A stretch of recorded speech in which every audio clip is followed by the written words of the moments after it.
Hello there, ladies and gentlemen. Moletrap here, coming at you with a game from the Winners League. And the reason why it's a still screen right now is because I want everyone to know before I get the video started that this is a spoiler.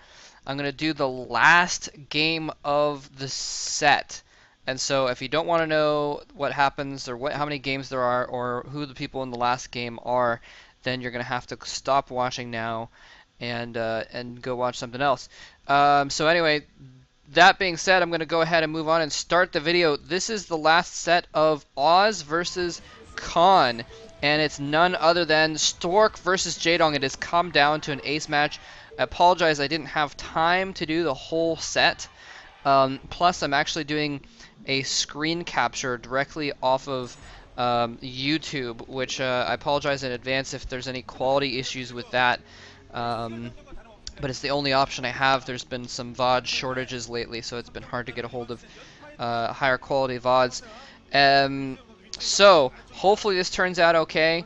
Plus, my upload speed is really slow, and so if I did a screen capture of the whole Winners League set, then I couldn't possibly I couldn't use the server that I usually use to process videos, and so it would be really slow, and I'd basically be tying up the whole house's internet for the whole day uploading all the videos. So I might do the MST later, I'm not sure, but anyway. But for now, I am really excited. I mean, I almost did the whole Winners League set just because it's better to do kind of a whole set there, but I mostly wanted to do this game. I am so excited about this game. This is Jaedong versus Stork, two titans of the game battling out against each other. And you know, most people I think would give give Jaedong an advantage in this matchup. He is, I think, definitely a better player but not by far. There's not a lot of people that Jaedong is not better by far than. Wow, that is epic. They brought a whole freaking huge frame, a framed picture of him in there. That's crazy. But yeah, both these guys OSL champions, by the way, so they're definitely you know, top ranked players. And usually most people wouldn't stand a chance against Jaedong, but Stork actually is one of the few people, one of the few players who can actually go up against Jaedong in a straight-up match and take him out sometimes. And yeah, so he is definitely someone to be looking for. Sorry, Dignity's just instant messaging me in the background, distracting me. What was I saying? Oh yeah. So Stork definitely stands a chance here. He's going for a Nexus first, by the way. He sees that Jaedong is expanded. He knows he doesn't need to get cannons up because there won't be Zerglings anytime too soon. But yeah, and Stork, you know, they've traded blows back and forth in the Star Leagues. I should have checked their record against each other actually beforehand, but I forgot to. I was just so excited to get into this match. But they basically have close to even records. Stork has actually beaten Jaedong, I think, a few less times, but he's beaten him a lot of times. It's probably something like, you know, 8 and 12 or something along those lines is what I'm anticipating. Just because I know that you know, like the first time they met was in the OSL finals actually, or was that the MSL finals, and Stork won the first game, and then Jaedong won the next 3. And then there was actually they met a few times in WCG, and yes, a few times in WCG, and Stork took a couple of those series, and then they met in a couple other places as well. So basically two big players, and I've talked enough about the players, I guess, how they've met a lot now. So I will talk about something else.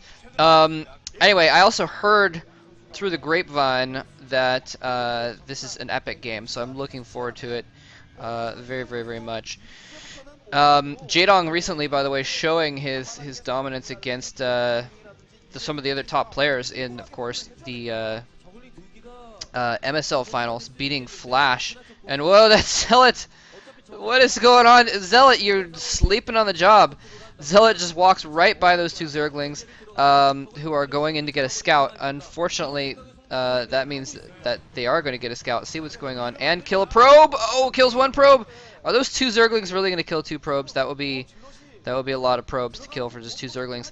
But he is going to get in, be able to run around and see what tech Stork is doing, and he's probably going to keep those around for a long time. 2 Zerglings in the hands of Jaedong can just be so annoying. But he did pass that up, and he's going to be able to send a Zealot in here. Jaedong's trying to block that Zealot, see if he can block it from getting into his main base. Zealot can take a lot of hits. It looked like it was about to surround it, though. I think... No, it didn't get surrounded. That Zealot is going to get in there. He's going to... No! Stork stops microing it at the last moment and lets it die without actually scouting his base. So, a couple fails so far by Stork. If this is any indication of how this game is going to go, we're probably going to see Jaedong take the lead here. I'm going to just turn up the volume a tiny bit there, and hopefully it's not going to be too loud. I did a balance test, a sound balance test before this, and it was too loud, so I lowered it a little bit, but I think I'm going to turn it back up a little bit. Anyway, so it looks like Stork's getting a Stargate down is what I think is going on there. There's a Dragoon there. Oh, Zergling's rushing in. Those Zerglings that he used to kill that Zealot are rushing in. He's trying to get another run by. Oh, the Zealot blocks the gap, but not quite enough to block that entire gap. If he'd moved one little bit to the right, I think he would have been just in between the geyser and the wall that he could have blocked that. But 3 probes go down. All the gas probes go down for Stork, stopping his gas mining temporarily. He does have that Stargate up. He's got a Citadel going up as well, so pretty normal build here from Stork. And Jaedong is not going to have to sacrifice an Overlord to find out, basically, as one of the crucial points here. He's got a Spire going already. He is seeing that Stork does not have a lot of defense here. He's killing out of probes. I wonder if we're going to see Jaedong go for a Muta Rush here because he has that opportunity. This Corsair is out. The Corsair is not going to get over there until that Spire is done and he's able to start morphing things. He's going to have maybe 2, maybe 3 Corsairs out. And if Jaedong produces a bunch of Mulisks and then some Scourge to follow up with, he could easily just take out those Corsairs, do some major damage with Mulisks, and be able to basically take a strong advantage of the game. He would oftentimes they'll do that after a big run by harassment like that because it slows down the tech and distracts them so much from their build and kills off a load of probes, so their economy isn't going as well. Not the case in this instance very much. He didn't slow down his tech at all. He didn't really distract. Stork is not a guy that gets distracted from his build by microing, by having to deal with harassment or anything like that. But he was distracted a little bit, and he did lose 4 or 5, 6 probes, something like that, total over the course of all those Zerglings. I mean, the first 2 Zerglings got 1 or 2 probes, and then those other ones got at least 3 or 4 probes. So yeah, lots of probes going down. But it looks like we're just going to see normal game after all. Corsair's just going to run out. Oh, Zealot gets caught off guard, gets picked off. Jaedong is doing a beautiful job of using these opportunities to just pick off single units, do run-bys, that sort of thing. And oh, the Corsair is being chased by a couple of sets of Scourge. He's going to run back to safety just in time.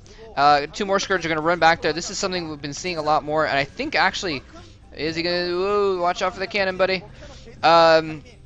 Yes, that Scourge is my buddy. I don't want my buddy Scourge to die to cannons unnecessarily, because then I wouldn't have any friends. We've been seeing a lot of Zerg players send their Scourge into the main base of the Protoss these days to try and pick off random Corsairs that are just any Scourge popping out at just the wrong moment for that Corsair. He's going to be able to scout though. He saw the Hydras. He saw the new hatchery going down, so he's got what information he needed out of this. Oh, he takes 1 Scourge. He's going to dodge around. Oh! Dodges that. And that Corsair is still going to be alive. Corsairs in the hands of players like Stork and Bisu just do not die. They're just so good at dodging Scourge. I think that Corsair is going to die just because it's got that Scourge so close on its tail. It's only got 1 Scourge hit left on it. Yeah, generally they're so good at dodging. It's amazing. Anyway, he's trying to send in some Dark Templar to do harassment, and these days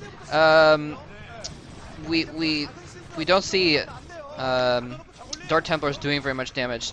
Zerg players have gotten so good at being diligent about protecting their expansions, having an Overlord there, having a Sunken Colony there, having a couple Hydras there, to protect against the Corsair, that it's very, very rare that a Zerg player leaves an opening, that a good Zerg player, rather, leaves an opening like that for a Dark Templar to sneak in there and get some kills. And sometimes actually it'll happen later on. They're always diligent in the early game, and then they let their guard down later on sometimes. They'll move their overlords away from their new expansions, they'll forget, and some late DTs when they're not expecting it can sometimes go in and kill a lot of drones. But at the moment, Stork is not going to be able to do anything with those Dark Templar. He's got HT